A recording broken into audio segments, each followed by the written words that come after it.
Okay, let's talk about marijuana legalization. A recent poll by MTSU shows that Tennesseans are overwhelmingly in support of legalizing medical marijuana. 81% are in favor of marijuana legalization to some degree. 44% are in favor of legalizing it for medical use. And 37% are in favor of legalizing it for personal use. Now, we know the issue will come up in the next legislative session, right? So as governor, what will you do if the Tennessee legislature approves it? Will you veto it or will you sign it? Mr. Lee, we're going to begin with you. You know, I have a great deal of concern, and I think we have to do everything we can to provide treatment for those who have symptoms and circumstances and conditions that are chronic and that folks that are searching for treatment. That's really important. We need to do that, and we need to search in any way that we can. But I think we've yet to fully search and fully utilize and fully research and expand on the use of non-addictive, low THC CBD oils in this state, for example, as a treatment for those conditions.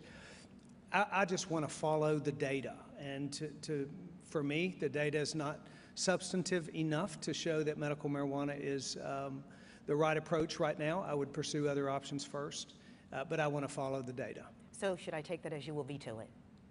No, if the people of Tennessee brought that and the data proved it, then I would consider signing that bill. Mr. Lee, thank you so much. Mm-hmm. Mr. Dean. Well, I would sign a bill for medical marijuana. I believe that you let the medical profession sort of decide this, and you know the federal bureaucracy will go on and on. But if the medical profession is sane, which I believe it is sane, and we all have personal experiences knowing people with cancer and other illnesses, that this will alleviate pain, that this will help somebody alleviate their suffering, and the government shouldn't stand in the way of that, and we should move forward in a thoughtful way and get that done. I am not for legalizing recreational marijuana. I do think we need to look at sort of decriminalizing simple possession, particularly for first-time offenders.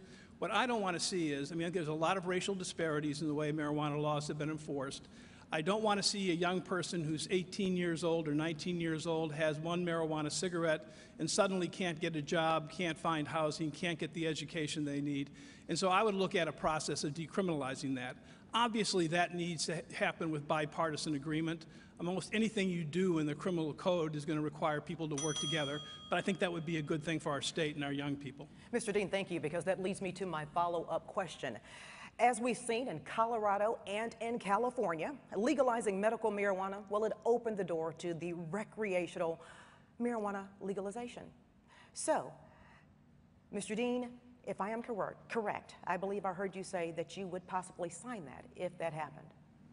Well, I would be in favor right now of looking at how we can decriminalize small amounts of simple possession to avoid young people having criminal records. I don't think Tennessee's in a position right now, or I would not support legalizing marijuana across the board. This is moving really fast. You are going to have multiple states that are going to have marijuana laws that say it's legal, some that'll say it's illegal, some will legalize medical marijuana. This is going to change, and at some point, maybe the state will want to do that and be in a position to do it, and that should be pursued then, but I'm not pursuing that right now. So that's a no? That's a no. Okay, all right, thank you very much, Mr. Dean. Mr. Lee? No, I don't believe that we should legalize marijuana.